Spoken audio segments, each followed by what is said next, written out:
So let's take a look at what we are going to be expecting for the day on our EURJPY.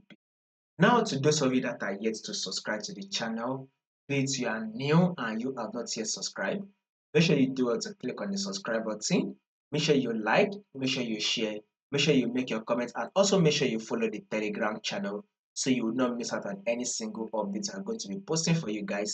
You will find the link to the Telegram channel in the comment section. Now, let's start with our trend. First and first, we need to know what market is doing on our EURJPY. So basically, we have the main trend and we also have the current trend. Now, this year is the current trend, right? If you have to zoom it out, you see that the main trend, which is the main trend, the full bigger trend on EURJPY is an uptrend move. I mean, if you should buy your position and you hold it for the next 6 to 7 months, you are going to make a lot, right? But when you take a look at this movement right here, when you zoom it in, you see our current trend, and the current trend says that we are ranging. So, like you always say, trade with the trend and not against the trend. So since market is ranging, then we need to range with the market. So market was able to push on to come to tap our resistance. Then it's rejected from our resistance back to our support, right?